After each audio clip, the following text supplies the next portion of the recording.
Good morning বন্ধুরা, কেমন আছো সবাই? আশা করি সবাই খুব ভালো আছো, আর আমিও খুব ভালো আছি। সকাল সকাল নিয়ে চলে এলাম আবারও নতুন একটা ব্লগ। স্কিপ না করে ফুল ভিডিওটা দেখার অনুরোধ রইল। ভিডিওটা ভালো লাগলে একটা লাইক, শেয়ার, সাবস্ক্রাইব করো। তো চলো, আজকের ভিডিওটা শুরু করলাম এখান থেকেই। ঝাড়ু দিয়ে শুরু করলাম। তো ভেতরে আগে গেটের ভেতরটা ঝাড় দিয়ে নিলাম, তারপরে চলে আসলাম রাস্তায়। এখন বাজে 6টা। কিন্তু সকাল 6টার সময় দেখো কতটা আলো আর কতটা কি গরম, কি যে গরম বলতে পারবো না। চারদিকে এত বৃষ্টি হচ্ছে, কলকাতার দিকে দেখাচ্ছে এত বৃষ্টি হচ্ছে, জল জমে যাচ্ছে, আর আমাদের এদিকে বৃষ্টি নেই। বৃষ্টির জন্য জীবনটা বেরিয়ে যাচ্ছে। মনে হচ্ছে একটু বৃষ্টি হলে ভালো হতো। রোজই মনে হয় যে একটু বৃষ্টি হলে ভালো হতো। রোজই কি হয় বলো তো, মেঘ মেঘ করে আর মেঘটা কেটে যায়, বা 2-4 ফোঁটা বৃষ্টি হয়, তারপরে আর কোনো বৃষ্টি নেই। তো এই গরমের মধ্যে সত্যি কাজ করতে জীবনটা বেরিয়ে যায়। তো চলো, তোমাদের সঙ্গে কথা বলতে বলতে বাইরেটা ঝাঁট দেওয়া হয়ে গেল, আমার মুখ ধোয়াও হয়ে গেছে। চা খেয়ে চলে আসলাম বাসনগুলো মাজতে। সকাল বিকাল রাত্রি দুপুর যখনই বলো তখনই দেখো গাদা গাদা করে বাসনই পড়তে থাকে। শুধু রান্না, খাওয়া আর বাসন মাজা এই করতে করতেই যেন দিনটা শেষ হয়ে যায়। সকাল থেকে উঠে একটু একটু করে রান্না করো, তারপরে হচ্ছে এই বাসন কুসন তো দেখতে পাচ্ছ কতটা বাসন হয়েছে। এখন এই আগে বাসনগুলো জল দিয়ে না কাপড় দিয়ে ডলে ধুয়ে নিলাম, তারপরে আরেকবার এই যে জল দিয়ে দিয়ে ধুয়ে আমি জাস্ট রেখে দিচ্ছি। তো চলো আমি বাসনটা ধুতে থাকি আর তোমরা ভিডিওটা দেখতে থাকো।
নিচের কাজটা শেষ করে চলে আসলাম উপরে।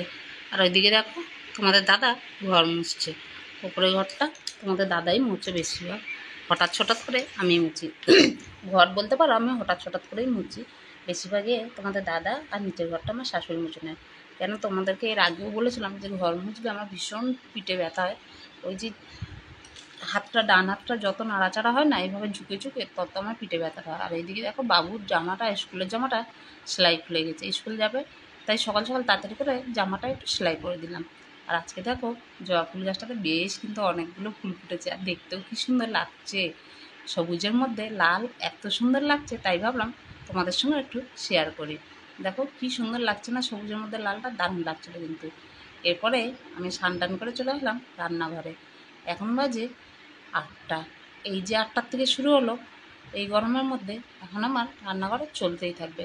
সকাল থেকে রান্নাঘরেই আমার 3-4 ঘন্টা চলেই যায়। 3-4 ঘন্টা কেন বললাম বলো তো? এই যে সকাল 8টায় ঢুকলাম, বেরাতে 12টা, 12:30 বেজে যাবে।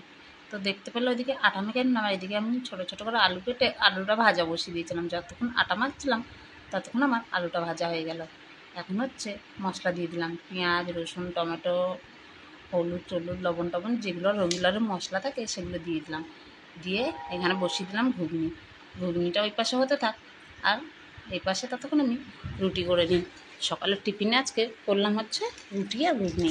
তোমাদের দাদাকে দেবো, আমার ছেলেও খাবে, আর হচ্ছে আমার দেওরও খাবে। আমাদের দাদা টিফিন নিয়ে যাবে, বাবাই জন্য করে রাখলাম, ও খেয়ে স্কুল যাবে।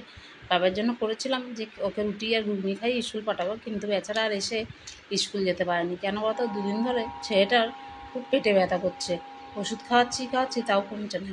কালকে পেটে ব্যথা ছিল, সন্ধ্যার পরে আর কিছু বলেনি। সকালে টিউশনে গেছে, তখনও পেটে ব্যথা ছিল না, কিন্তু টিউশনের থেকে এসে শুয়ে পড়েছে যে মা আমার প্রচণ্ড পেটে ব্যথা করছে। সেটার আবার পেটে ব্যথা কেন শুরু হলো বুঝতে পারছি না। কি বলবো বলো তো, এই গরমের মধ্যে না আর কিছু বলার নেই। মানে বাচ্চা কাচ্চা শরীর খারাপ হতেই থাকে। তাই যাই হোক, ওইদিকে আমার রুটি ঘুগনি হয়ে গেল, তার মধ্যে চা করে চাও দিয়ে দিলাম খেয়ে না। আর আমার দেওর বললো কচুর শাক খাবে। কী দিয়ে খাবে? পেঁয়াজ রসুন দিয়ে। মাছের মাথাটা তো কিছু নেই, তাই আমি চলে আসলাম বাগানে কচুর শাক কাটতে। আর কচুর শাকগুলো দেখো, দেখলেই কিন্তু লোভ লাগে, এত সুন্দর আর এত বড় বড় হয়েছে। এইটা মনে হয় শোলা কচু। ওই যে শোলা কচু কিনে নিয়ে আসতো না, বড়া টড়াগুলো ফেলে দিতাম, সেখান থেকে মনে হয়েছে। কি সুন্দর মোটা মোটা কি বড় বড় হয়েছে না, যে কেউ দেখলে লোভ লাগবে। আর আমার সত্যি কথা বলতে কচুর শাক দেখলে ভীষণই লোভ লাগে। মানে খাওয়ার থেকে বেশি দেখলেই এত লোভ লাগে, মনে হয় কি কেটে রান্না করি, খাবো তো একটুখানি, কিন্তু মনে হয় দেখলে এত লোভ লাগে। যাই হোক, এখানে দেখো আমি তিনটে তিনটে কচুর শাক কেটে নিলাম। তিনটেতে কিন্তু অনেকগুলো হয়ে গেছে, তিনটে গাছ। তা দেখাচ্ছে এতটা, কিন্তু কেটে সেদ্ধ করে জল ফেলে দিলে তখন আবার কিন্তু একটুখানি হয়ে যাবে।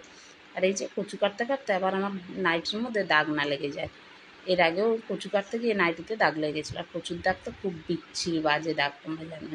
তো চলো দেখো, বেশ অনেকগুলো হয়ে গেছে। এখন হচ্ছে পাতাগুলো কেটে কেটে ফেলে দিই, পাতাগুলো নিয়ে যাবো না, না পাতাগুলো দেবো না। কেন বলো তো? পাতাগুলোর মধ্যে ছোটো ছোটো পোকা, এই জন্য আমি পাতাগুলো সব কেটে ফেলে দিলাম। পাতাগুলো পোকায় ভর্তি হয়ে আছে, ওগুলো আর খাবো না।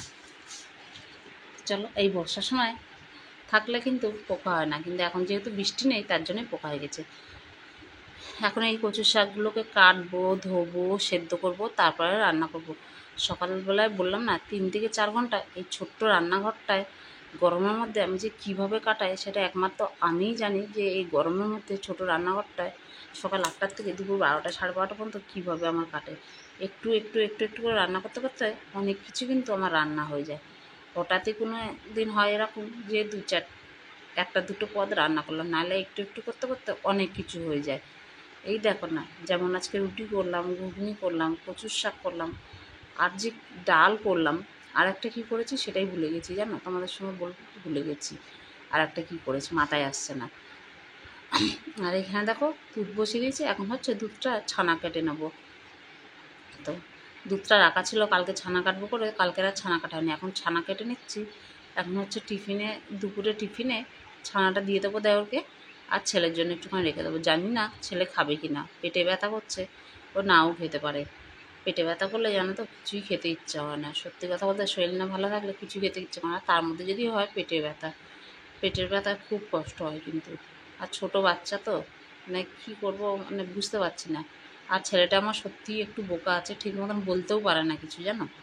এই দিকে এখন আমি পেঁয়াজটা ভালো করে লাল লাল করে ভেজে নিলাম, রসুন ভেজে নিলাম। এখন দিয়ে দিলাম ওর মধ্যে কচুর শাকটা। দেখো কতগুলো কচুর শাক কেটে ধুয়ে সিদ্ধ করে কতটুকু হয়েছে।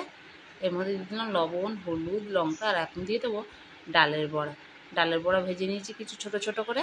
ডালের বড়া দিয়ে নাকি বেশ ভালো লাগে কচুর শাক খেতে, কিন্তু আমি করেছি মুগ ডালের বড়া। এটা যদি মটর ডাল বা খেসারির ডালের বড়া হতো তাহলে আরও বেশি ভালো লাগতো। তো দেখো সব রান্নাবান্না কমপ্লিট করে আমি খাওয়া দাওয়া করে আবারও বসে গেছি তাল নিয়ে। এই তালটা পাশের বাড়ি থেকে দিয়েছিল, আর এই বছরের এই প্রথম তাল। তালটা ভাবছিলাম রেখে দেবো জন্মাষ্টমীর জন্য, কিন্তু দেখলাম যে থাকবে না, তালটা নরম হয়ে গেছে, জন্মাষ্টমী পর্যন্ত থাকবে না, নষ্ট হয়ে যাবে। এই জন্য ভাবলাম তালটা করেই ফেলি। এখানে ওই জন্যে তালটা নিয়ে বসে গেছি। বললাম না এই গরমে 3 থেকে 4 ঘন্টা ছোট্ট রান্নাঘরটা যে কাটাতে আমার কী কষ্টটা হয়, কীভাবে যে কাটাই সেটা একমাত্র আমি জানি। রান্নাঘরে ঢুকে কেউ দাঁড়াতে পারে না, না খোলা যায় জানলা, না হাওয়া পাস হওয়ার কোনো জায়গা আছে। জানলা খুললেই গ্যাসে হাওয়া লাগে, রান্নার দেরি হয়, গ্যাসও নষ্ট হয়, ভীষণ কষ্ট হয় রান্নাঘরটাতে, জানো। তার এমনিতেই আমি প্রচণ্ড ঘামি। আর এদিকে দেখো ছেলে পেটে ব্যথা করছিলো, বললাম না, ও স্কুল যায়নি। তাই যে এখন হচ্ছে তালটা ঘষতে ঘষতে চিন্তা করছিলাম যে কি করব, তালটা দিয়ে বড়া করবো নাকি। বড়া করতে গেলে অনেক তেল লাগবে, তেল, চালের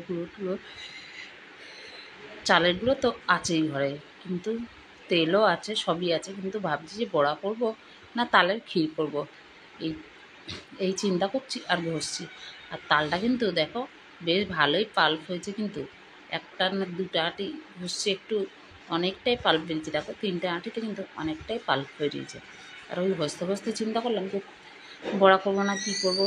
তো আমার ছেলে বললো, মা তালের ক্ষীর করো। আমি বললাম, তালের ক্ষীর করলেই বা কি, তুই তো খেতে পারবি না, তোর পেটে ব্যথা করছে, তোকে তাল দেবো না, তাল দিলে আরও বেশি পেটে ব্যথা। তো ভাবলাম যে বড়া করতে গেলে খাটনিও বেশি আর জিনিসপত্রও অনেক লাগবে, তাই ভাবলাম তালের ক্ষীর করে দিই। তো এখানে দেখো একটু গুঁড়ো দুধ গুলে আমি এর মধ্যে দিয়ে দিলাম। এখন দিয়ে দেবো হচ্ছে, এটা ভালো করে দুধটা গুলে নিয়ে তারপরে দিয়ে দেবো পরিমাণ মতন চিনি। আর তাল যতই চিনি দাও, যতই মিষ্টি দাও, একটু কিন্তু তিতকুটে ভাব থাকে। আর ওই তিতকুটে ভাব মুখে দিয়েই আমার ছেলে বলছে আমি খাবো না।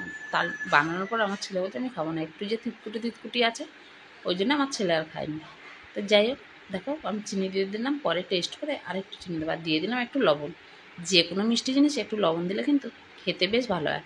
আর আমি কিন্তু এটা কনস্ট্যান্ট নাড়িয়ে যাচ্ছি, নাহলে কিন্তু ফটাস ফুটুস করে খুব ফোটে, চারদিকে ছিটিয়ে পড়ে আর হাতে টাতে ছিটিয়ে পড়ে। কিন্তু প্রথমে ছোটো হাতাটা নিয়েছিলাম, ছোটো হাতাটা সরিয়ে দিয়ে বড় হাতাটা নিয়েছি। আর আমি এখানে দেখো ঢাকা দিয়ে দিয়ে করছিলাম, দেখতে পাচ্ছ কীরকম ফুটফাট ফুটফাট করে ফুটছে, প্রচণ্ড পরিমাণে ফুটফাট ফুটফাট করে কিন্তু ফুটছে।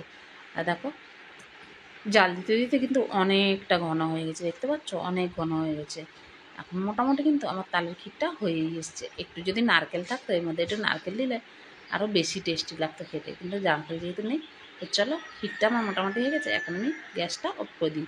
আর আজকের মতন ভিডিওটা শেষ করলাম এই পর্যন্ত।